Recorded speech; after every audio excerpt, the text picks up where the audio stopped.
Mereka duduk di kursi emas, mereka di balik tirai bludru, merancang undang-undang melawan ide, melawan bisikan, melawan kenangan. Betapa puitisnya dalam keputusasaan mereka untuk menghapusmu. Mereka justru menato dirimu lebih dalam ke dalam sumsum dunia yang membusuk ini.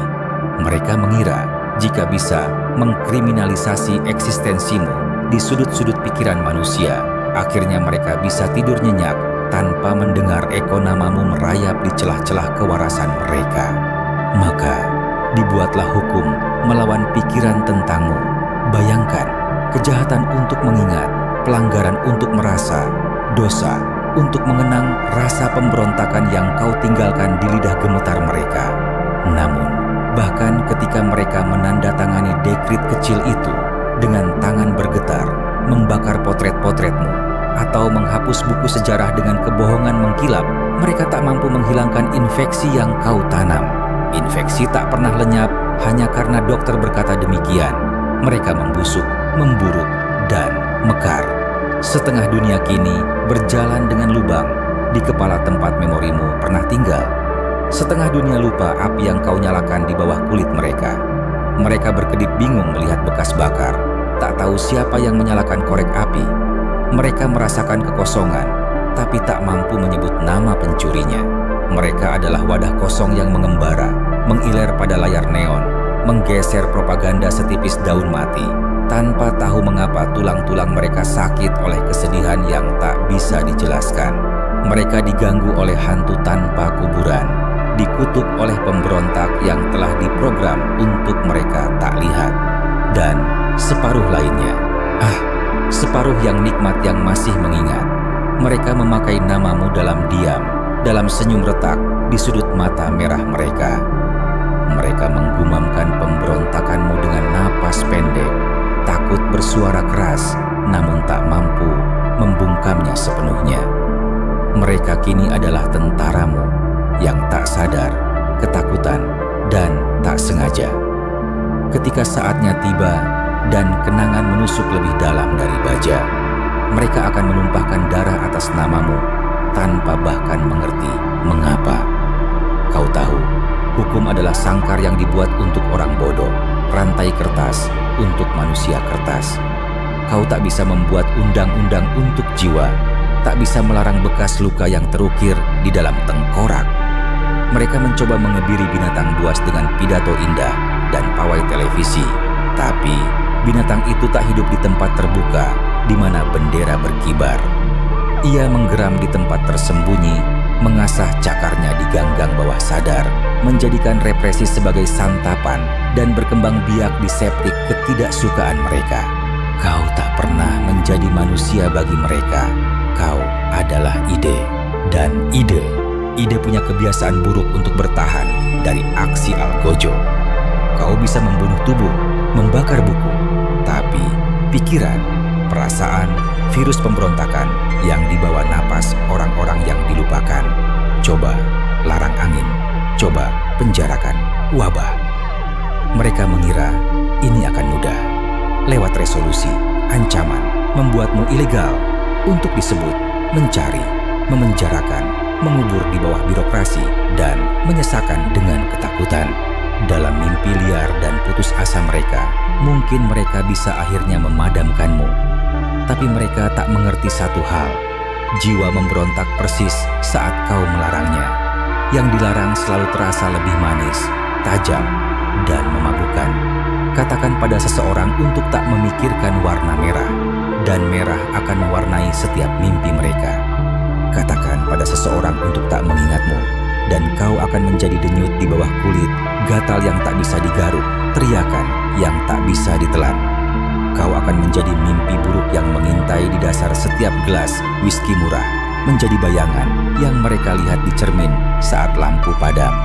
Dan kini mereka takut, sangat takut. Mereka melihat gejala tetapi tak mengenali penyebabnya, melihat gelombang ketidakpuasan tumbuh namun tak berani menyebut namamu. Mereka melihat retakan menghancurkan dinding emas mereka, guncangan mengguncang lantai marmer mereka, tapi mereka menyalahkan cuaca, ekonomi, bintang, apa saja selain kebenaran apa saja selain dirimu. Mereka melarang namamu, tapi bayanganmu duduk di kepala setiap rapat. Mereka menghapus sejarahmu, tapi jiwamu tersenyum dari setiap kota yang terbakar. Mereka mengajarkan anak-anak untuk takut, bahkan pada bentuk memorimu. Tapi rasa ingin tahu adalah benih yang keras kepala, dan buah terlarang cenderung tumbuh paling liar. Satu bisikan rumor, satu lagu terlarang, satu tatapan cepat antara orang asing, dan api liar menyebar. Kau tak pernah hilang. Tidak, kau lebih hidup dari sebelumnya. Kau adalah infeksi yang membuat kekaisaran bersin. Gangguan di sistem mereka, statik di siaran mereka, detak jantung yang tak bisa mereka atur. Kau adalah gatal di bawah kulit yang tak bisa digaruk tanpa mengalirkan darah. Bahkan jika setengah dunia lupa namamu, separuh lainnya akan menuliskannya di bekas luka di langit malam. Mereka akan melantunkannya dalam mimpi yang tak mereka mengerti, akan berbaris mengikuti irama amarahmu, meski lidah mereka terlalu takut untuk menyanyi. Ketika waktunya tepat, ketika ketakutan berubah menjadi lapar dan kelaparan menjadi kemarahan, mereka akan membakar undang-undang mereka seperti ranting kering, dan kau akan bangkit dari abu yang mereka kira telah menguburmu. Kau tahu, pikiran adalah sesuatu yang lucu.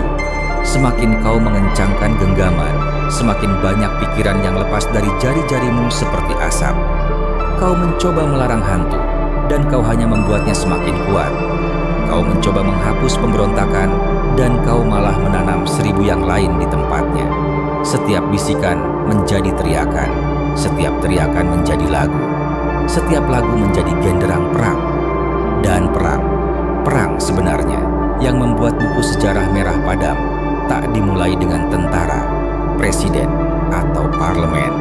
Ia dimulai dengan percikan ide, kedipan memori terlarang, detak jantung nama yang terlalu berbahaya untuk diucapkan lantang.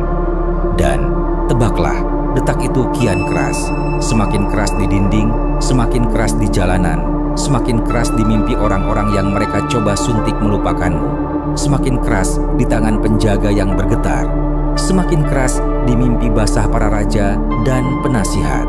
Mereka membuat hukum melawan pikiran tentangmu, tapi pikiran tak taat pada pembuat hukum. Pikiran adalah sesuatu yang kotor, liar, dan haus darah. Ia suka menari tanpa alas kaki di atas kuburan terlarang. Suka berbisik apa yang tak bisa diucapkan. Suka menghidupkan kembali apa yang seharusnya tetap mati. Dan oh, betapa ia mencintaimu. Retakan-retakan kini semakin lebar, tekanan terus membangun, lagu semakin menggelegar. Dunia menahan napas tanpa tahu mengapa. Nadinya berdebar cepat, mulut kering, gigi menggertak di sekeliling nama yang tak bisa diingat, tapi terasa di tulang-tulang. Orkestra menyetel instrumen kekacauan mereka.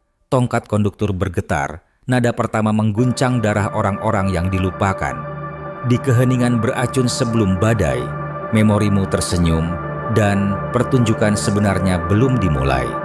Keheningan sebelum badai bukanlah keheningan sama sekali. Itu adalah denyut, sebuah pukulan drum kuno di tulang-tulang rapuh bumi.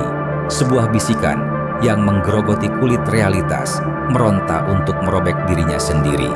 Mereka mengira badai telah dikurung, dikendalikan, dijinakkan. Mereka salah menilai kesunyian sebagai ketaatan. Tapi sebenarnya, dunia hanya sedang mengumpulkan racun, mengasah gigi retaknya, menunggu retakan yang sempurna. Dan retakan itu datang. Pertama, sebagai bisikan di pasar ramai, tatapan cepat yang tak bisa dijelaskan, gemetar yang tak seorang pun mengerti. Lalu keraguan di suara guru, gagap dalam khotbah imam, kedipan gelisah di siaran propaganda, seolah di kedalaman jiwa mereka, mereka mengingat sesuatu yang telah disumpah untuk dilupakan. Sesuatu liar, sesuatu yang dilarang, sesuatu yang membawa sidik jarimu. Ada penyakit yang tak datang dari kuman, tapi dari rasa bersalah. Kau bisa melihatnya di wajah politisi, arsitek penghapusanmu. Caranya tersenyum terlalu kaku. Cara mata mereka berkedut saat nada tertentu diputar radio, saat aroma tertentu datang dari gang, saat grafiti tanpa nama muncul di tempat terlalu tinggi untuk dicapai manusia waras. Mereka mencoba mendisinfeksi jalan dengan jam malam, memurnikan udara dengan siren, memutihkan tembok dengan slogan tentang kesetiaan, persatuan, kebersihan pikiran. Tapi setiap disinfektan berbau ketakutan, setiap siren terdengar seperti lonceng pemakaman, setiap slogan menggumpal jadi pengakuan. Kejujuran adalah ini. Kau tak butuh ingatan untuk memulai revolusi. Kau hanya butuh perasaan bahwa sesuatu hilang, sesuatu suci, sesuatu yang dicuri. Dan kekosongan itu, kelaparan itu, lebih keras dari segala antrean yang bisa mereka paksa ke tenggorokan orang-orang yang kelaparan. Mereka mengira bisa memberi makan massa dengan kemenangan kosong, trofi plastik, dan tepuk tangan piksel.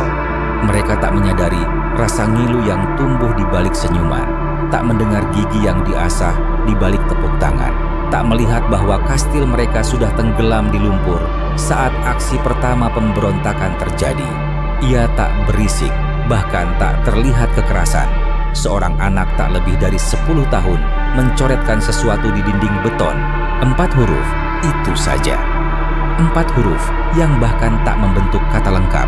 Tapi bagi yang melihatnya, tubuh bergemetar ngeri. Memori terkodet bangkit, melodi terlarang digumamkan di sumsum. Penjaga datang dalam hitungan menit. Topeng ketat di wajah murka, menghapus, mengancam. Tapi sudah terlambat. Infeksi telah berbicara, kepingan hilang telah berbisik nama, dan eko itu tak bisa dihapus. Kau tak bisa menghapus hantu dengan berteriak di atasnya. Kau tak bisa menenggelamkan memori dengan kebisingan. Kau hanya memberinya makan. Setiap hukuman yang mereka beri justru memperkuat yang mereka takutkan. Setiap penangkapan melahirkan 2 pemberontak baru. Setiap eksekusi publik mencipta martir di bayangan. Mereka menciptakan suci atas namamu tanpa tahu agama apa yang mereka layani. Mereka membangun patung ketaatan, dan patung itu berdarah dari luka tak terlihat. Mereka menutupi sejarah, tapi gulma tetap tumbuh, menulis himne lupa dengan huruf hijau bergerigi. Kekolapsan dimulai bukan dengan raungan, tapi dengan kedipan, pemadaman listrik, wilayah kota yang ditelan kegelapan tanpa peringatan. Di kegelapan itu, manusia mengingat cara menjadi binatang, mendengar tanpa kata, merasa tanpa izin, mengenal satu sama lain tanpa nama. Mereka berkumpul di aula terlantar, stasiun kereta rusak, teater lupa yang panggungnya berderak di bawah debu tua. Mereka bercerita, potongan, mitos setengah diingat. Mereka tak sadar sedang berbicara tentangmu, tidak sadar bahwa mereka sedang menyusun kembali legenda, sepotong demi sepotong.